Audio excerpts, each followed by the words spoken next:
I often see professionals and CEOs feeling starved on strict diets that suck their energy without getting them lean, and wasting time on 5 to 6 or even 7 workouts a week that doesn't deliver long-term results. However, over the past 8 years, even my busiest clients implemented this smart approach to get their body lean to 13% body fat or even less. And it doesn't require you to quit every food you enjoy or be doing an hour of cardio every single morning. It only requires installing 3 smart protocols into your routine. But before I show you how to do that, you need to know that the faster you get lean, the harder it is to maintain it. However, most guys never actually get to 13% because it doesn't happen fast enough. So first, we need to clarify just how lean 13% body fat actually is and your realistic time frame for you to achieve it. You may remember Brad Pitt's physique in Fight Club, or Daniel Craig's body in Casino Royale, or Gerard Butler's physique in 300. Now, obviously, we don't have DEXA scans to know exactly to the percentage of what their body fat was. However, all those guys' leanness in those movies are somewhere between 11 to 13% on average, which is the best body fat for busy guys to maintain because it's not too shredded like, say, 6 to 8% body fat, which is unsustainable, can lead to muscle loss, testosterone decline, feeling weak and tired with zero libido, unless you're on steroids, of course, and no shame if you are. But 11 to 13% still has quite a big buffer from the overweight and obese range, which is 20% and above. And the best thing about this range is that we can still eat a good amount of food, and we don't need to do hours of cardio every single day, which means we can maintain more muscle, energy, testosterone, and an optimized metabolism long term. The problem is, most guys often approach this like sprinting off the mark at a marathon, but then quickly burning out before they even get to halfway. So before we dive in headfirst to a strict diet or intense workout regime, let's get clear on a sustainable time frame. For example, when James here got his DEXA scan done, he realized that he had been carrying an extra 27 kilos of body fat around for years. And just seeing this fact motivated him to burn it off. So first, we need to figure out what is your current body fat percentage level. And here are a few ways you can do that. The best way is to get a full body DEXA scan done. Most X-ray, like body imaging centers, will do this. Some require a referral, and there are also some smaller health-focused places that just do DEXA scans. But a quick Google search will reveal what is the closest option to you. And just keep in mind that if it is an imaging center, they might call it a bone density scan. So you want to check with them that they also provide bone density and your muscle mass and your fat mass on the same test results. The second best option is an in-body or an eVault scan. These are often at select fitness centers, or sometimes people who own these machines may roam around to different suburbs or towns from time to time. They're slightly less accurate than a DEXA scan, but they're still far better than a generic scale. And the third best option is like this Renpho scale that you can get off Amazon. I use this myself along with all my clients, and even though it's a very basic scale, it still gives an app where we can track all the data just to have a rough idea of what our body fat percentage range is in and what kind of trends it's doing over time. And you can also compare this just looking at body fat charts and seeing what does your physique look like compared to these body shapes on these charts, and you can just make a guesstimate plus or minus 5 or 10% on where your body fat percentage might be. So now when you've got a close enough percentage on your current body fat level, do this calculation. So for example, imagine Bob is at 29% body fat and 225 pounds, which is also 102 kilograms. And his goal is to get to 13% body fat. First, we need to subtract 29%, which is all of his body fat, from his total weight. So this would put his weight at 159 pounds, and this would include just muscle, organs, bones, and skin, basically. From this point, we just need to add back the 13% of body fat, which is basically the 159 pounds times by 1.13. Therefore, Bob's actual goal weight would be approximately 180 pounds to reach 13% body fat. However, this doesn't include any muscle gains that he may make in the process. So now if we do the calculation, it's 225 pounds less his actual goal weight of 180, which leaves 45 pounds of fat to achieve this goal. But it is best to take the sustainable pace to achieve this, because any guy can push super hard and fast. But like I said before, the faster we lose the weight, the harder it is to keep it off. So the sustainable pace is to drop 1 to 2 pounds per week. That's half a kilo to 1 kilo per week. And this is an average, which is important because some weeks you may be super busy, have like a business event on, a dinner celebration, maybe flying to another country or something like that. So the scale will rarely drop consistently every single day. But on a weekly and a monthly average, 1 to 2 pounds of fat drop per week is ideal to sustain. So coming back to Bob just quickly, at 1 to 2 pounds of fat loss per week, that's a time frame of 23 or up to 45 weeks to burn off all this fat. Both time frames require consistency, but you'll be able to sustain this pace while still enjoying your lifestyle, the meals you eat, family dinners, networking, drinks, business lunches. You will still have flexibility within this time frame.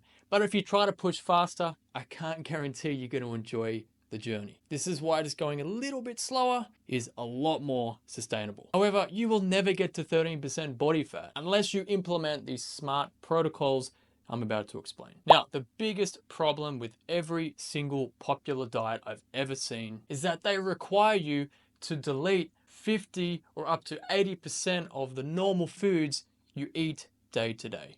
And that is because all these popular diets are all food focused. Now, obviously they can work, but as soon as you eat anything on the forbidden food list, these diets stop working. And this is where this first smart protocol shines. Now, just quickly, imagine you're my accountant and I want to hire you to do my taxes and help me make more profit in my business. Now, you say to me as a potential client, Zach, I want to help you pay a lot less tax and I want to increase your business profits. But it's really important that I get you to start tracking your finances accurately so that I can help you achieve this.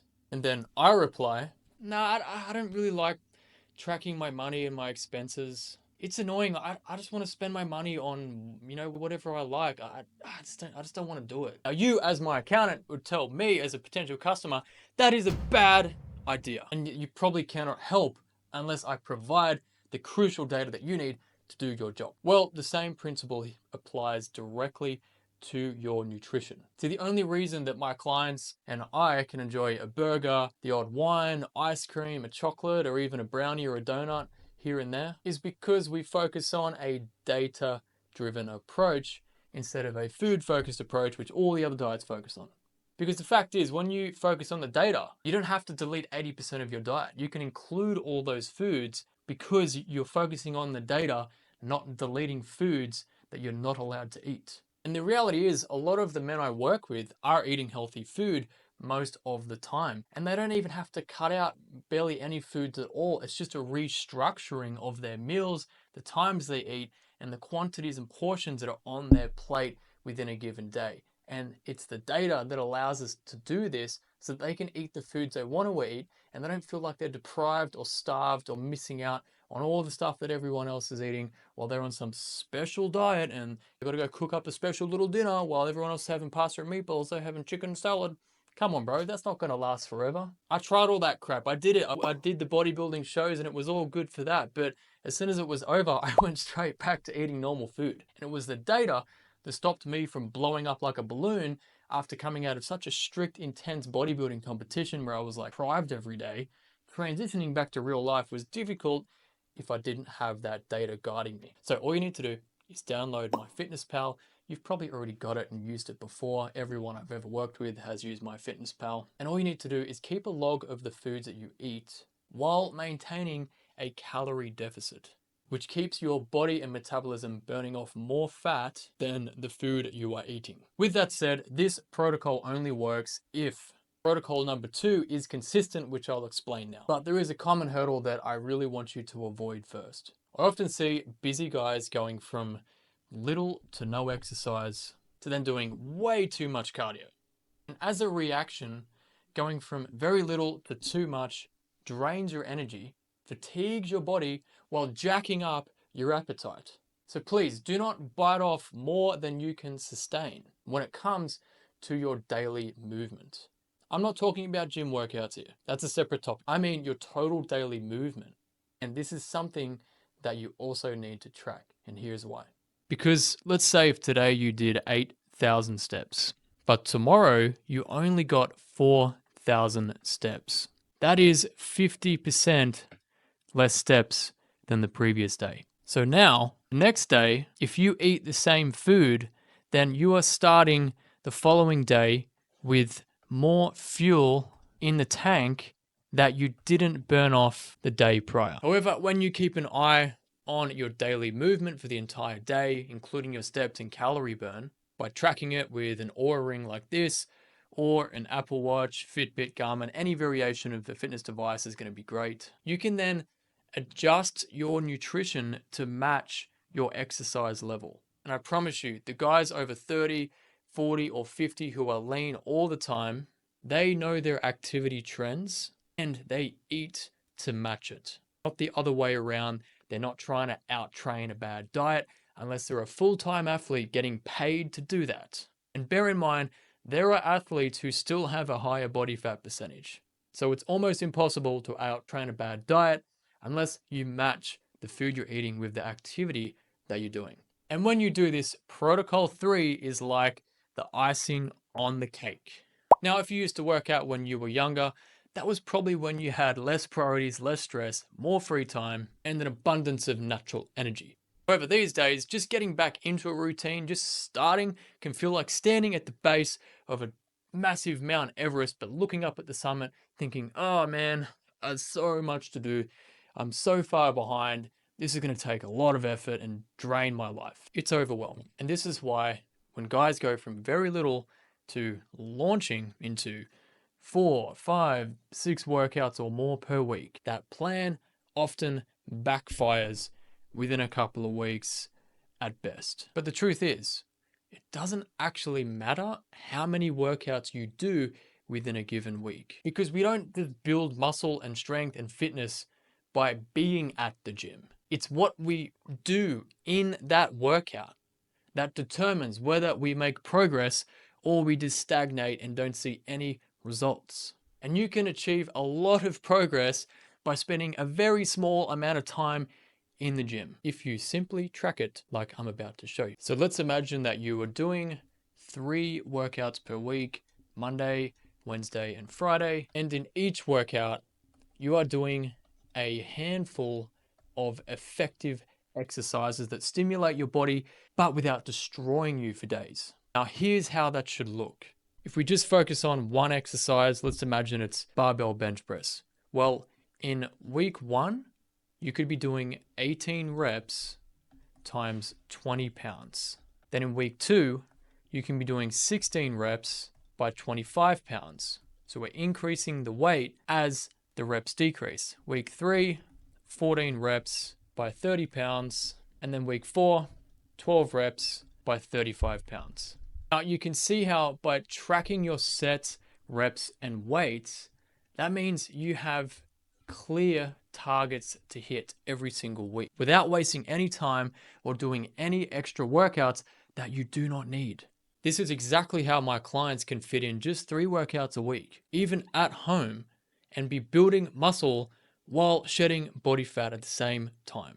And I hope you notice the key theme over these 3 SMART protocols. And that is, without the data, you don't get the freedom to eat the foods that you want to eat without starving yourself. And you'll never know whether your body is in a fat gain or a fat loss mode. You just won't be in control of it. And you'll likely waste a lot of time doing more workouts without actually building more muscle and strength. But to help you implement these 3 SMART protocols and get to 13% body fat, and most importantly, actually maintain it forever, I've got a simple step-by-step report that you can download now. The link is in the description. It's called my Get Rip Report, and it's got 7 simple steps that are sustainable that even my busiest CEO clients have been able to do consistently month after month. And now, after you download it, go and watch this video here, which will show you what foods to focus on to get your metabolism burning off more body fat every week so that you can get lean and stay lean at 13% body fat. Go check it out now.